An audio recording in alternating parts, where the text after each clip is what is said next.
Okay, everybody, let's get started.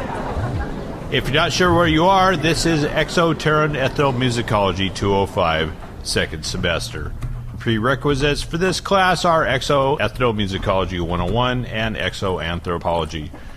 We're going to spend the next few days talking about the fieldwork of Landon Belmar, the first human to hear music from other worlds. With the invention of quantum warp drive and the subsequent discovery of the Casimir exception, we could travel halfway across the universe and come back without any relative time dilation. It became possible to conduct fieldwork on distant planets and still come back to the same people you left, not their great-great-grandchildren. Dr. Belmar is, or was, the first pioneer in the study of alien music traditions. His fieldwork started in the Tau Ceti system as part of the mission team that first made contact. We got this a little bit in 101 if you took that class with me. Here's an excerpt from his Tau Ceti Prime fieldwork. There's 4 drummers. 2 are singing and playing. 2 are just beating on what looks like some kind of tree stump. They're not looking at each other. In fact, they're facing away from each other. I've been told not to make eye contact.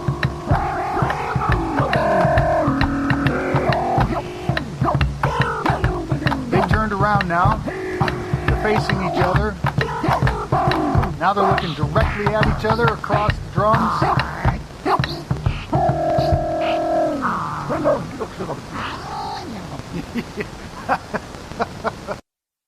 Is this the planet where the angry toe incident took place? Yes, this is where Dr. Belmar almost started the first interstellar conflict. One of his first insights was that elements of music and rhythm appeared to be more universal than other forms of communication. As everyone knows, our first contact with another intelligent life form was on Tau Ceti Prime. Communication was limited to basic body gestures. Spoken language translation eludes us to this day. But Dr. Belmar noticed that their music had shared elements with ours, especially the beat patterns. So he developed a crude vocabulary using some of those rhythms and was able to communicate to a very small degree. His early success went to his head, however. He asked if he could participate in a percussion ritual, but it got translated into, "Your queen is in love with my angry toes." But the misunderstanding was cleared up, and he was allowed to be the first human ever to join an alien drum jam. That's what this field recording is from. Any questions so far? Is it true that Dr. Belmar was exhibiting signs of the ghosting effect? Yes, and let me explain that a bit more. So I'm hoping everyone here understands warp drive technology, the Casimir exception. Okay, I'm still fuzzy on the physics. They stumbled on it by accident during the first warp drive trials. Once you reach faster than light speeds, you enter another dimension. It's this dimension you travel through to get to your destination, and time, in this other dimension, has its own set of rules. 1 day of faster than light travel for you is 1 day on Earth. The problem is that every time you travel through the other dimension, you become more and more a part of it. After a certain amount of faster than light travel, you begin to fade out of this universe and into the other dimension. Due to his extensive travels, Dr. Belmar began showing signs of the ghosting effect. After his 6th trip to the Tau Ceti system, he was becoming transparent, especially if he was tired or had just finished a trip. We believe his interest in the Tau Ceti system had something to do with one of the stories the indigenous life forms told him during his field work. Something about a 3-headed dragon? And Meechmouth was a key. And the 3 keys unlock the door of freedom, or the gateway to heaven, or something like that. Yes, and the 3-headed dragon lived on. A star in the constellation Suda. Which to us is... The constellation Lyra? That's right. Isn't there a planet called Kepler 438b in that system? Kepler's planet? And 2 others. Dr. Belmar was convinced that the story had something to do with the ghosting effect, and that the 3 planets of the Lyra system were the 3 heads of the dragon. He became obsessed with the idea. This is why he traveled to the Lyra system 3 years ago. Warp scouts had been to the system several times already and discovered that all 3 planets had indigenous life forms intelligent enough to communicate through common musical elements and hand gestures, much like Tau Ceti Prime. But before he left, doctors told him it would be a one-way trip, that he would become a permanent resident of the other dimension if he continued to warp. He went anyway, selling everything he owned and borrowing from anyone he knew to pay for the trip. And no one has seen him since. But aren't there field recordings from these planets? Didn't he actually conduct research on their music? Yes, he did. And he looked for evidence of the story. The university recovered his field recordings about a year ago. We've been going over the footage, trying to figure out what happened. So, what happened? Maybe you can help figure it out. We're going to start this class off by watching those field recordings. The first one is en route to the Lyra system.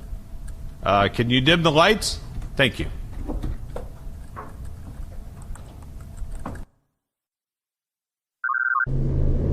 Hody, is this tank okay? Yep, that one's good. Don't use 13. Regulator leaks. Be there soon. 1/2 gravity. Keep your boots on. Roger, Captain. Boots on. We're about ready to land on the first planet of the Lyra system. I won't even try to pronounce the name. I'm calling it Lyra 1. Hot, poisonous atmosphere, not much gravity. My suit and tank are, hopefully, operational. Hody promises. Promise. Guess I'll find out soon enough. From our landing site, we need to head north 10 miles till we hit a canyon. Warp Scout maps indicate a friendly village just north of the canyon. They've been visited by us before. Hopefully we're not intruding this time. Buckle up, Dr. Belmar. We're heading in. Okay.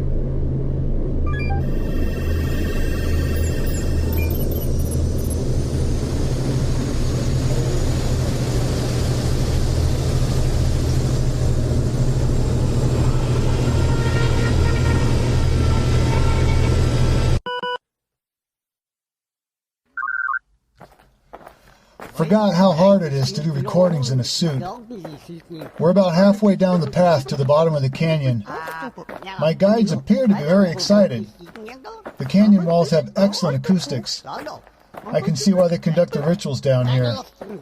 Other than hand gestures, my friends and I don't have any way to communicate.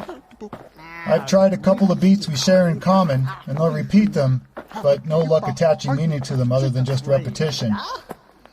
But it seems to amuse them, so I do it every now and then. You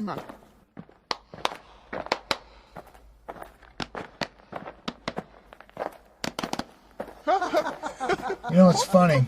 They always add that little beat at the end, and I swear it sounds like they're laughing. Hey! Wait up!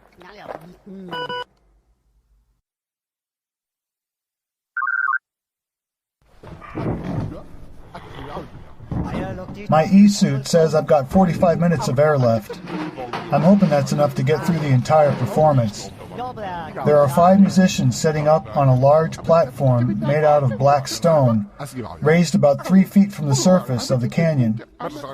It looks like water flowed through this canyon ages ago, but it's dry as a bone like everything else I've seen. Temperatures outside are over 150 degrees right now. Hody said my environment suit was in good shape, but the visor is fogging up. I'm having a hard time seeing clearly. And I don't know how well the coolant system is working, because I'm sweating like a Venusian sky pig. The instruments they are playing appear to be made out of some kind of metal, with engravings carved on the surface. Large, horn-like tubes with what I'm assuming are finger holes on either side. The musicians have 2 limbs with 3 smaller appendages on each one, similar to fingers.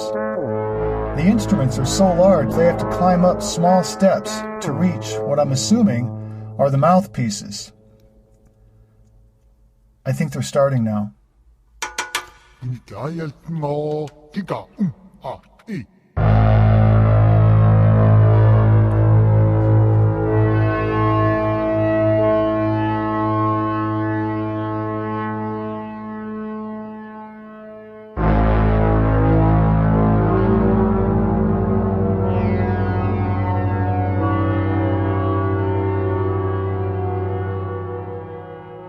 Dr. Belmar? Not now, Hody. I'm recording. The planet's magnetic field is fluctuating. It's affecting our electronics. Anything unusual going on down there? Give me 5 more minutes.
I could feel that last note vibrating through my suit. I think it was the resonant frequency of this canyon, which, according to my spectrometer, is around 432 hertz.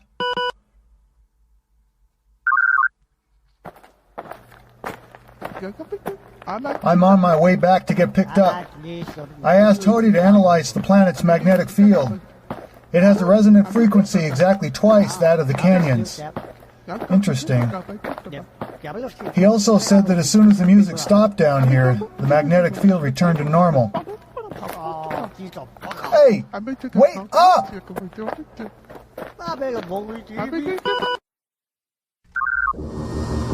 We're heading to Kepler's planet. It's getting a bit bumpy. More bumps to come. Kepler's gravity is double Earth's. Makes for a rough ride in. Good time, Gravity. Boots off. Suit on. Any suit recommendations, Hody? Try number 2. I think that's the one that works. You think? Hody, flaps and flares. Flaps and flares at 80%. Big pull. Big pull? You gotta learn his lingo. Initiating high gravity approach. Better get your gravity suit on while you can still stand up. Whoa! That was a big pull. I'm not in my grav suit yet. Hold off! No hold off. You hold on.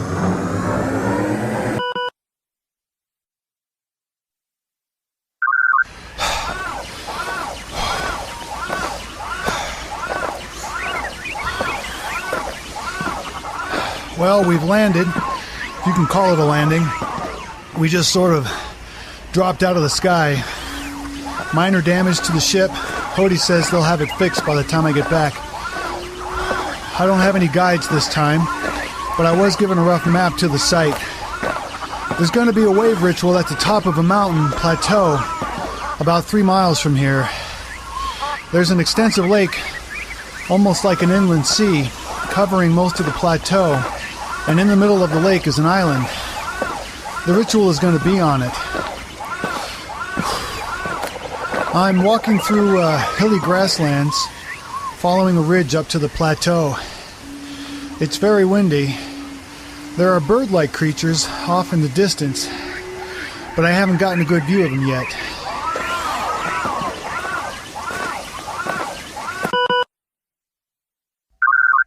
I've made it to the island. However, according to my new best friend, Ichao. Ichao, is that how you say your... Ichao. Ichao. Ichao. Sa Ichao. The elders say I shouldn't be here, that it's sacrilegious to let outsiders observe the ritual. I guess they also don't like my gravity suit. I do look a bit hostile in it, I think. Wait a minute. Ichao is telling me... They say I can watch if I take the gravity suit off. What? Everything? Just 1 second. Hey, Hody? I hear you. I have a question about the gravity suit. Yes? Do I have to keep it on? Why would you take it off? They say I look scary in it. If you take it off, don't move around. You could break your legs. Or your neck. Probably both, actually. Okay, it'll just be for half an hour or so. And one other thing. Yeah? I gotta take everything else off, too. You mean your clothes? Mm-hmm. What exactly is going on down there? Not sure yet. You're gonna put your clothes back on, right? Don't worry, I'm not getting back in that grav suit naked. Things I do for science. Alright, Ichao, where can I leave all this stuff?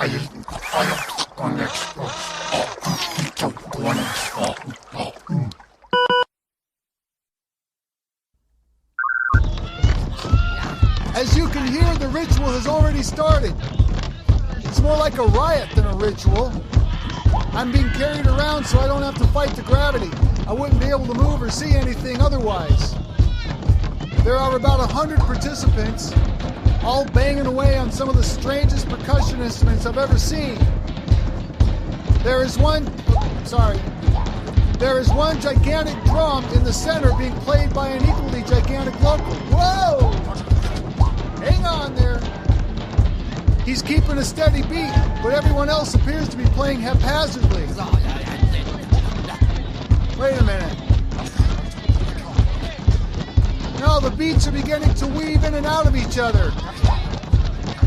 And now, something is happening out on the lake. There are waves beginning to form in the... Whoa! Don't drop me! To form in the water surrounding the island. They are in very specific geometric patterns, and they appear to be building on each other. They don't seem to be moving across the water, but they're staying in one place. They're jumping and dancing in place. Some are going up maybe 20 feet. The faces of the large waves are crisscrossed with changing and vibrating patterns. Now, all the water surrounding the island is pulsating with the beat, rising maybe 50 feet and then falling again. The drummers are going crazy now. Woo! Hey, don't drop me. Whoa!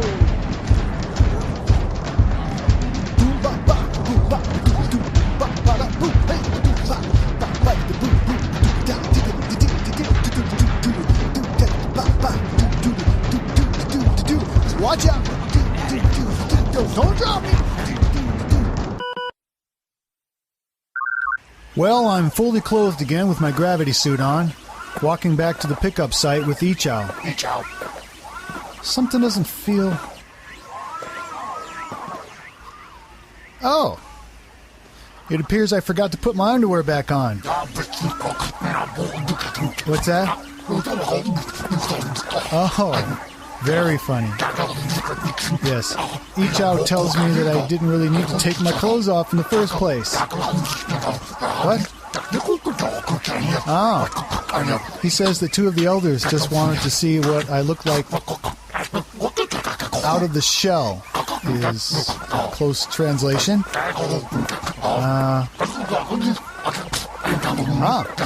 I'm lucky that that's the only trick they played on me. He also says that some of the elders wanted to keep me here permanently, since I'm the first off-worlder to see the ceremony. Huh. Well, They can keep my underwear, if they find them.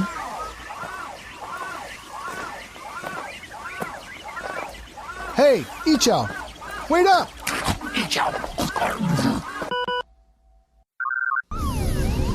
Set nav, 2-5. Nav 25. Diverting fuel.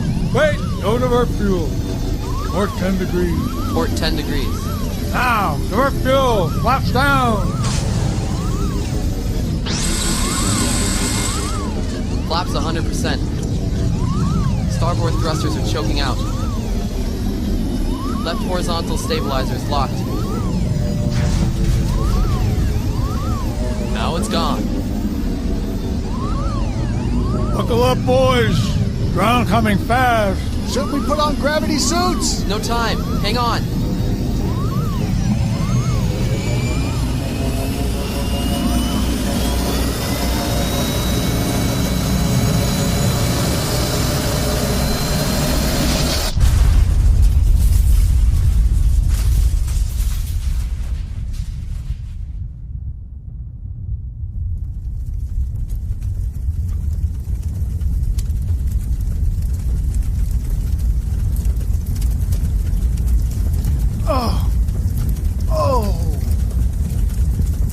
Captain! Hody! Are you still working?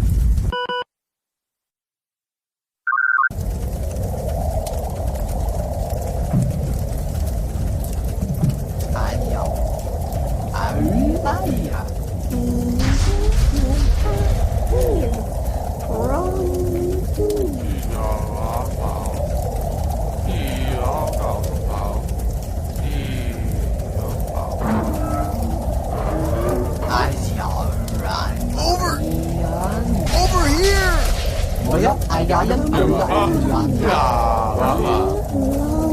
There's two more!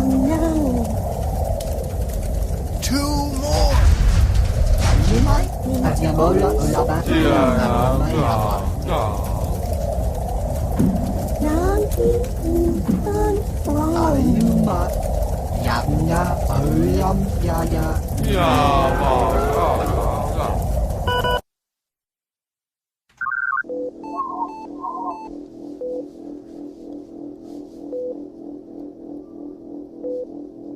Say hello, Hody. Hello. Captain? Give eye rate, Belmar. No move for eye. Captain, you ever crash landed before? 3 times. This time, loudest time. All 3 of us have survived. Hody lost 2 fingers and 3 horns off his head. He's more upset about the horns than the fingers. The captain had to have both spleens and 30 feet of intestines taken out, but otherwise is intact. He says he can grow the spleens back. I broke both my legs, punctured a lung, burns, lacerations. Let's see, forgetting something. Concussion. Oh yeah, concussion. The only thing not to survive was the ship. Long live ship. Long live the ship. Long live the ship. The only reason we're still here is because of the inhabitants of this planet. They are much more advanced than the warp scouts reported. We were being tracked before we crashed, and they were able to get to us almost immediately. We've been recuperating for almost a month now. This is the first time I felt good enough to do an entry, other than my cold. My recorder survived the crash with just a couple of scratches. It appears to be tougher than we are. Our rescuers have contacted the nearest warp ship, but it's going to be at least another month before they have the fuel to pick us up. The local inhabitants are nothing like we expected. They are a common form of quadruped, the kind we've seen on several other planets, but their heads and torsos are quite large. They almost look like bullfrogs. The most distinctive characteristic, however, is their voices. There's another distinct pitch over the root pitch, a perfect 4th interval. There could be another set of vocal cords that generate it, or maybe it's embedded inside the main vocal cord. There's also a short, knobby protuberance at the top of the skull, almost like an antenna. I've seen those antennae vibrate slightly when the inhabitants talk to each other. Perhaps that appendage is attenuated to the perfect fourth pitch, and the ears, which are very large and cup-shaped, are tuned into the root pitch. It's possible that every time they talk, there's actually two different lines of communication going on at the same time, one being transmitted by the root pitch and the other by the fourth. I don't know. I wish I could ask them, but communication is very limited. Although we have no idea what they're saying, they seem to understand our spoken language pretty well. I think they learn more from our warp scouts than they let on. Through trial and error and some luck, I've come up with a way to communicate. I ask a question that can be answered with a yes or a no. If it's yes, they flex their versions of biceps, alternating left and right 3 times each. Don't ask me why that means yes. To them, it's yes. If the answer is no, they don't do anything. It took me a while to learn how to ask the right questions. I've tried to explain what I'm doing here, but have no idea if they really understand. I mean, I ask them, and they say yes, but without being able to hear them paraphrase or summarize what I've said in their own language, I just have to hope they understand. In any case, I've been given permission to build an instrument out of local materials that may be able to combine some of the elements from my research. Oh, hi there. Oh, thank you. Ouch. That's all right. They're also going to let me record an upcoming chant that's part of their religious tradition. If it has harmonic elements, which wouldn't surprise me at all, I may be able to use the chant to test my theory. But I'm running out of time. Hody told me that the first couple of days we were recuperating, he could sometimes see through me. It's better now that I've recovered a little bit, but I know that if I travel faster than light one more time, I may never come back. If my theory is right, I need a harmonic component to stabilize the portal, and the upcoming performance may be a chance to test that.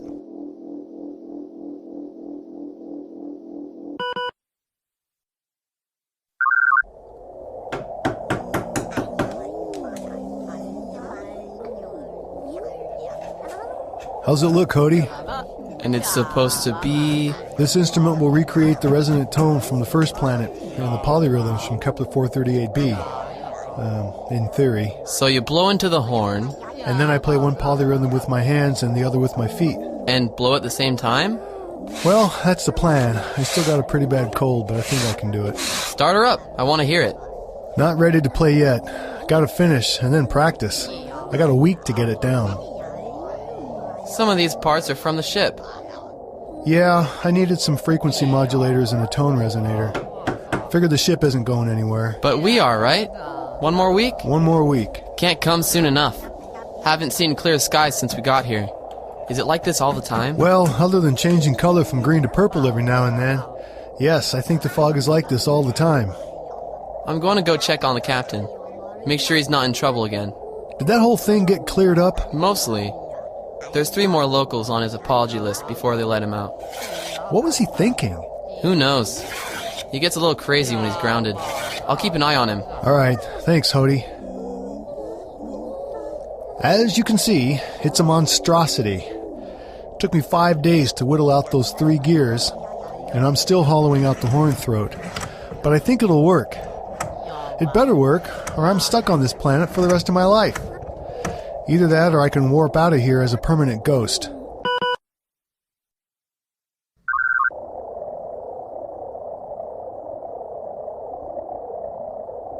It's been, I think, 10 days since my last entry. I've been practicing at least 4 hours every day.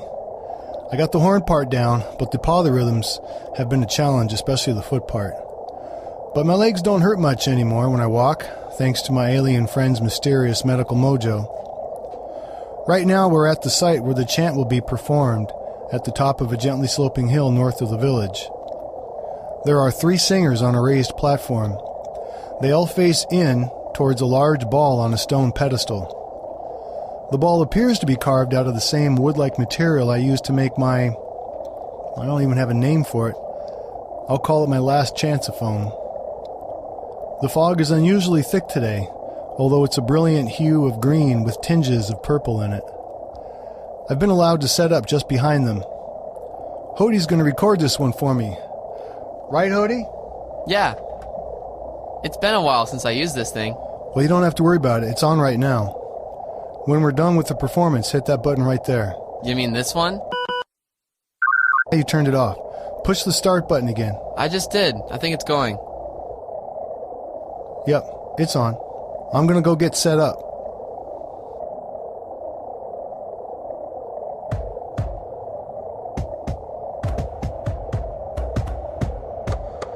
So, do I just focus on you? No, get a shot of the whole performance, just in case things get exciting.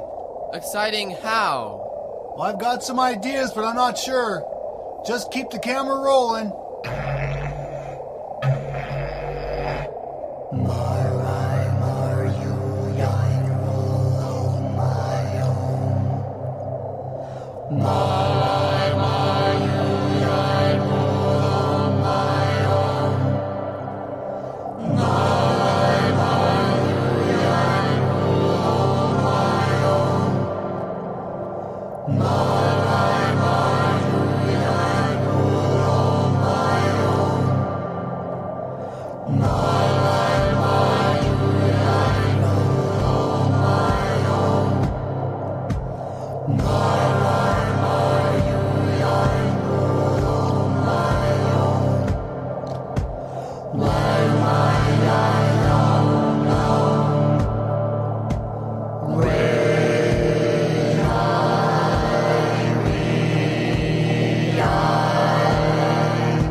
Ready for what?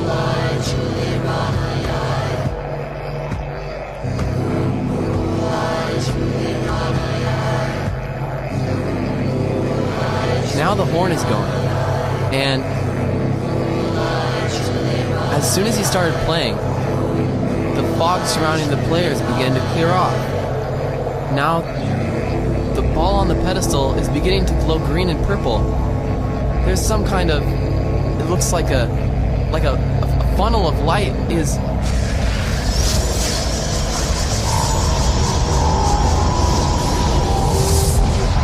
Whoa! Dr. Belmar? He's gone! Captain, did you see...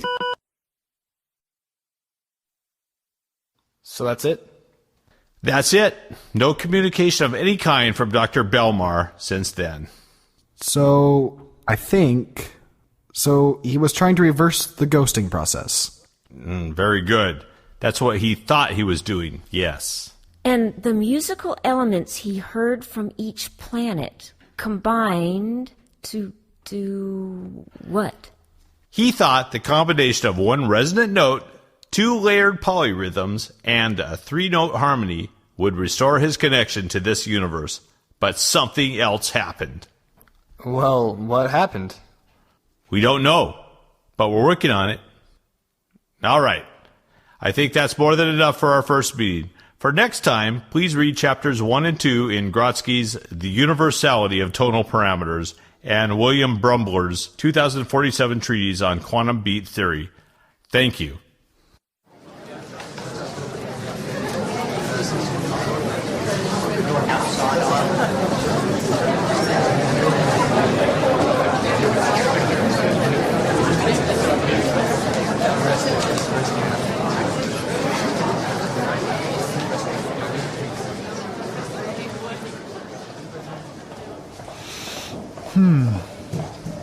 Well, they got most of it, right?